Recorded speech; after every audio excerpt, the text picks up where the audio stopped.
Everybody, मैं हूं अंकिता और आज के इस वीडियो में हम डिस्कस करेंगे यूनाइटेड नेशन और उसके ऑर्गन्स के बारे में।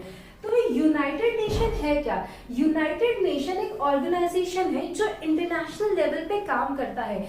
यूनाइटेड नेशन का बेसिक एम है इंटरनेशनल लेवल पे सिक्योरिटी और पीस को मेंटेन करके रखना। ठीक है, अब ये यूनाइटेड नेशन का ओरिजिन क्या है, ये कैसे फॉर्म हुआ था? तो वर्ल्ड वॉर 2 के बाद में क्या हुआ था, ब्रिटेन के साथ में 9 ऐसी कंट्रीज थी जिन्होंने एक डिक्लेरेशन साइन किया था और उस डिक्लेरेशन में ये लिखा था कि भाई पूरी दुनिया को हमको किससे बचाना है? वॉर से बचाना है। ठीक है, अब ये डिक्लेरेशन जो साइन हुआ था वो 12 जून 1941 को साइन हुआ था। इसके बाद में 51 ऐसी कंट्रीज थी जो आगे जाके इस डिक्लेरेशन में उन्होंने साइन किया था। इस कंट्री में इंडिया भी एक ऐसी कंट्री थी यूनाइटेड नेशन के हेडक्वार्टर की। तो यूनाइटेड नेशन का जो मेन हेडक्वार्टर है वो न्यूयॉर्क में है, जो कि डोनेट किया था जॉन डी रॉकफेलर ने। अब इसके आगे यूनाइटेड नेशन के इसके अलावा 3 और हेडक्वार्टर्स है। यूनाइटेड नेशन का अपना एक अलग फ्लैग है जो कि ब्लू और व्हाइट कलर का है, रिप्रेजेंट करता है सिक्योरिटी और पीस को। यूनाइटेड नेशन का अपना एक अलग कॉन्स्टिट्यूशन है जो कि डील करता है 19 चैप्टर्स और 111 आर्टिकल्स के साथ में। इसके अलावा यूनाइटेड नेशन की खुद की ऑफिशियल 6 लैंग्वेजेस है जो कि English, French, Arabic, Russian, Spanish और चाइनीज है। पहले ओरिजिनली अगर हम बात करें तो इंग्लिश और फ्रेंच ऐसी लैंग्वेज थी जो इनकी ऑफिशियल लैंग्वेज मानी जाती थी। इसके बाद में इन चारों लैंग्वेज को भी एज ए ऑफिशियल लैंग्वेज क्या किया गया था, यूनाइटेड नेशन में इंक्लूड किया गया था। ऑब्जेक्टिव, अब यूनाइटेड नेशन फॉर्म ही कब हुआ था? वर्ल्ड वॉर 2 के बाद में। तो इसका सबसे मेन ऑब्जेक्टिव है कि भाई हमारी जनरेशन या हमारे आने वाली जनरेशन को वॉर से बचाए। ये यूनाइटेड नेशन का सबसे फर्स्ट ऑब्जेक्टिव, सबसे मेन ऑब्जेक्टिव है। इसके बाद में सेकेंड ऑब्जेक्टिव है फंडामेंटल राइट्स को प्रोटेक्ट करना, कि भाई आप कोई भी हो, वुमेन हो, मेन हो, कोई भी कंट्री से हो, अगर आप यूनाइटेड नेशन के मेंबर हो तो आपको क्या मिलेगा? फंडामेंटल राइट्स मिलेगा।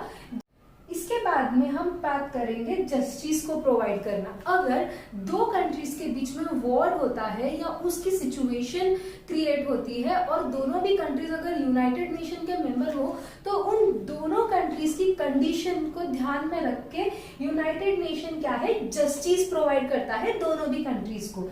और सबसे लास्ट और फोर्थ इंपॉर्टेंट है सोशल जो प्रोग्रेस है उसको प्रमोट करना, कि कोई भी कंट्री जो है वो सोशली बैकवर्ड नहीं रहना चाहिए, वो सोशली, इकोनॉमिकली हर चीज में वो ऊपर आए। अपने कंट्री का या अपने नेशन का ये ड्यूटी है कि अपना तो नेशन आगे बढ़ाए, साथ में अपने जो नेबर्स नेशन है उनको भी सोशली वो लोग क्या करें, प्रमोट करें। अब ऑब्जेक्टिव्स के बाद में हम बात करेंगे पर्पस की। तो सबसे फर्स्ट मेन पर्पस है सिक्योरिटी को मेंटेन करके रखना, पीस मेंटेन करके रखना। सेकेंड इंपॉर्टेंट चीज है नेबर कंट्रीज है उन लोगों के साथ में क्या करके रखना, फ्रेंडली रिलेशंस बना के रखना। एंड थर्ड इंपॉर्टेंट पर्पस है कि भाई अगर आपके कंट्री में सोशली, कल्चरली, अगर रिलीजियस पर्पस से रिलेटेड अगर कुछ भी एक्टिविटी होती है जिसकी वजह से डिस्प्यूट क्रिएट होता है तो उसको सॉल्व करने का काम भी क्या करता है, यूनाइटेड नेशन करता है। तो ये बात हो गई है ऑब्जेक्टिव और पर्पस की। अब बात करेंगे हम यूनाइटेड नेशंस के ऑर्गन्स की। तो शुरू करते हैं यूनाइटेड नेशन के फर्स्ट ऑर्गन से, दैट इज जनरल असेंबली।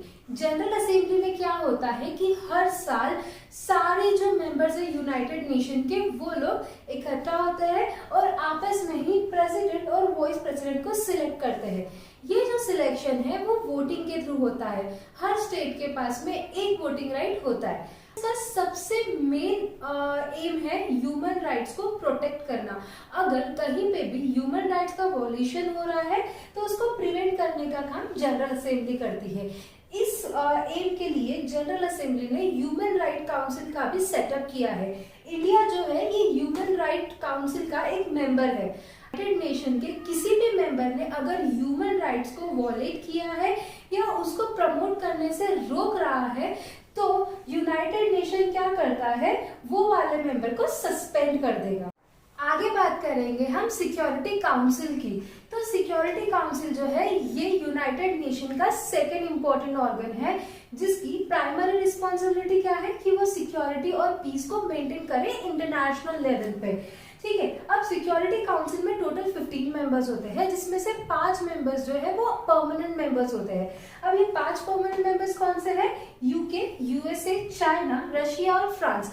इसके अलावा 10 मेंबर्स और होते हैं जो नॉन परमानेंट होते हैं। अब ये जो 10 मेंबर होते हैं ये हर 2 साल के टर्म पे as a non permanent member serve करते हैं और हर 2 साल बाद में इलेक्शन के थ्रू ये फिर से सिलेक्ट होते हैं। इंडिया जो है ये 8 बार as a non permanent member security council को सर्व कर चुका है। ठीक है, यूनाइटेड नेशन के थर्ड ऑर्गन की जो है इकोनॉमिक सोशल काउंसिल, ये क्या करता है? ये एक्ट करता है एज अ कोऑर्डिनेटिंग एजेंसी। मतलब कि भाई social, cultural, health, educational activities से रिलेटेड जितनी भी चीजें हैं इन सबको प्रमोट करने का काम इकोनॉमिक एंड सोशल काउंसिल करता है। इसमें क्या है, ओरिजिनली पहले 18 मेंबर्स थे, लेकिन ये स्ट्रेंथ बढ़ा के अभी 54 की गई। इन मेंबर्स का टेन्योर होता है 3 साल का। हर 3 साल बाद में 1/3 मेंबर्स जो है वो रिटायर्ड हो जाते हैं। जो भी न्यू मेंबर्स होते हैं उनको री-इलेक्ट या इलेक्शन के थ्रू क्या किया जाता है, अपॉइंट किया जाता है। अब ये इलेक्शन कैसे होता है? तो ये इलेक्शन 2/3 ऑफ मेजोरिटी से होता है, जो कि मेंबर्स होते हैं जनरल असेंबली के। तो ये बात हो गई इकोनॉमिक एंड सोशल काउंसिल की। यूनाइटेड नेशन के फोर्थ ऑर्गन की, दैट इज ट्रस्टीशिप काउंसिल। अब इसमें क्या होता है, 11 कंट्रीज की जो मेंबर्स है, 11 कंट्रीज जो है ये काउंसिल के मेंबर्स है। और वो लोग क्या करती है, जो अंडर डेवलप्ड कंट्रीज है या ऐसी कंट्रीज है जिनको फॉरेन लॉज के बारे में नहीं पता, उनको इन सब के बारे में नॉलेज प्रोवाइड करने का काम करती है। आगे बात करेंगे हम इंटरनेशनल कोर्ट ऑफ जस्टिस की। ये सबसे इम्पोर्टेंट ऑर्गन है यूनाइटेड नेशन का। देखो ये जो इंटरनेशनल कोर्ट ऑफ जस्टिस है ये फॉर्म हुआ था 18 अप्रैल 1946 को, जिसमें 15 जजेस होते हैं और जो इलेक्ट होते हैं जनरल असेंबली और सिक्योरिटी काउंसिल के मेंबर्स के थ्रू। अब देखो जो जजेस है उनका टेन्योर होता है 9 इयर्स का। ये जो 15 जजेस है ये आपस में ही प्रेसिडेंट और वाइस प्रेसिडेंट सिलेक्ट करते हैं, और प्रेसिडेंट और वाइस प्रेसिडेंट का जो टेन्योर है वो 3 साल का होता है। ठीक है, अब इंटरनेशनल कोर्ट ऑफ जस्टिस का जो हेड क्वार्टर है ये नेदरलैंड में है। याद रखना इन सभी ऑर्गन्स में से सिर्फ इंटरनेशनल कोर्ट ऑफ जस्टिस ही ऐसा ऑर्गन है जिसका हेड क्वार्टर न्यूयॉर्क में नहीं है, इसका हेड क्वार्टर है Netherland. International court of justice में वो सारी चीजों पे डिस्कशन किया जाता है या वो सारी चीजें सॉल्व की जा सकती है जो कि रिलेटेड रहती है इंटरनेशनल ट्रीटीज से, कस्टम से, कन्वेंशन से, लॉ से और सिक्योरिटी एंड पीस से। तो ये हो गया international court of justice. Last and final हमारा जो ऑर्गन है ये है द सेक्रेटरीट। अब इसको क्या होता है, इसको ट्रीट किया जाता है as a headquarter of United nation.